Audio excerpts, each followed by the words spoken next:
Hello အားလုံးမင်္ဂလာပါဒီနေ့ညီမရဲ့တနေ့တာဟင်းချက်တဲ့အစီအစဉ်လေးချက်ပြမယ်နော်အားလုံးလိုက်ကြည့်ပေးပါအောင်ရှင်ကဲအရင်ဆုံးစီအိုးတွေကိုနှမ်းစီရဲ့ပဲစီတွေရောသုံးတယ်နော်ပြီးတော့ရှင်နွေးလေးနည်းနည်းထည့်မယ်စီလေးနည်းနည်းပူသွားပြီနွေးလေးနဲ့နှမ်းပြောက်ပြီဆိုရင်ကြက်သွန်ဒီပပလှီးထားတာလေးကိုအရင်ဆုံးထည့်မယ်ပေါ့နော်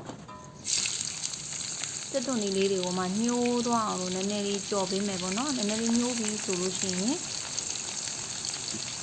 ချင်းရဲ့စစ်တုံဖြူရယ်ပေါ့နော်အဲ့ဒါလေးတွေရောထောင်းထားတာလေးတစ်ခါလေးရောပြီးတော့စီတက်ပေးမယ်နော်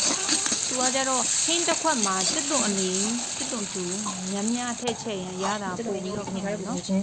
အခုစစ်တုံဖြူနဲ့ချင်းလေးထောင်းတာလေးထည့်လိုက်ပါပြီဒါလေးကိုလည်းချောက်ပြီးတော့ချစ်ချစ်လို့ဖြစ်သွားပြီဆိုရင်စိတ်သားကိုတမယာသီးရယ်နည်းနည်းအယောင်နည်းနည်းစားဟင်းကမုံလေးနဲ့လေထားတာလေးပေါ့နော်ဒါလေးနဲ့ရောပြီးတော့လုံးပြီးတက်မယ်နော်ပြီးရင်ဒီစီတက်တဲ့နေရာမှာစိတ်ရှည်လက်ရှည်လေးနဲ့ဒီသားတဲ့ရေတက်တော့အောင်တက်ပေးပါမယ်ရေလုံးဝမသုံးပါဘူးနော်ပြီးရင်ဒီလိုမျိုးလေးဖြစ်သွားပြီဆိုလို့ရှိရင်ဒီလိုမျိုးအနေထားဖြစ်သွားပြီဆိုလို့ရှိရင်ထပ်ပြီးတော့ပဲလုံးပေးမယ်ပေါ့နော်ပြီးသွားလို့ရှိရင်စားနှိမ့်ချက်မို့ကိုလိုဘလောက်လေးထည့်မယ်နော်ထည့်ပြီးသွားရင်တော့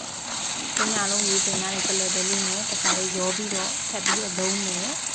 ကလေးပဲကိုဒီနေရာမှာရေးတင်ပြီးသုံးရင်လည်းရတယ်ပြီးလို့ရှိရင်ပြုတ်ပြီးသုံးရင်ရတယ်ညီမကတော့ပြုတ်ပြီးသုံးတာသိတဲ့မကြဘူးဘာလို့လဲဆိုတော့ရေးတင်ပြီးသုံးချက်တဲ့ကလေးပဲအရာသားကြတော့သူ့ရဲ့ကလေးပဲရတော့ပို့ပြီးရသေးတယ်ညီမစိတ်ကခံစားမိတယ်နော်ပြုတ်ပြီးသုံးရင်လည်းပြုတ်ပြီးသုံးလို့ရှိရင်ကြောဟင်းအိုးကိုကြာကြီးချက်စရာမလိုဘူးညီမတို့စိတ်ရိုးအနူးကလေးပဲအနူးတစ်ခါလေးချက်ချင်လို့တစ်ခါလေးရောလုံးပြီးတော့ချက်တာပေါ့နော်ပြီးသွားလို့ရှိရင်တော့ကိုလိုချင်တဲ့အနေထားအသားနူးနိုင်မယ်အနေထားကလေးပဲနူးနိုင်မယ်ရေထားကိုရေလေးတုပ်တက်ပြီးချက်လို့ရတယ်နော်ညီမဒီမှာချက်မယ်ရင်းတော့ကလေးပဲရေစိတ်ရိုးစားကက်စိတ်ရိုးစားကက်လေးအာလူပေါ့နော်အာလူကိုကျတော့အရန်ကြာကြီးနဲ့ချက်ချင်တဲ့အတွက်သူကကလေးပဲနဲ့အာလူနဲ့ပဲနဲ့နူးမဲ့ချိန်မှာပြမှာဆိုတော့တုံးသေးလေးသုံးပြီးတော့တခါလေးချက်ပြီးချက်လိုက်တာပေါ့နော်ဒါဆိုလို့ရှိရင်အာဟာရလည်းရမ်းပြည့်စုံပြီးတော့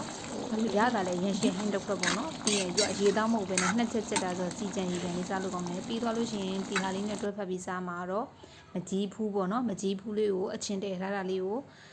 တက်သွန်နီရဲ့ငရုတ်တီးရဲ့စားဟင်းခတ်မုံလေးရဲ့နေပြီးတော့တုတ်ထားပါရဲ့ကဲညီမရဲ့တနေ့တာဟင်းချက်တွဲဖက်အစီအစဉ်လေးရတာပါပဲရှင်အားလုံးကျေးဇူးများကြီးတင်ပါတယ်ရှင်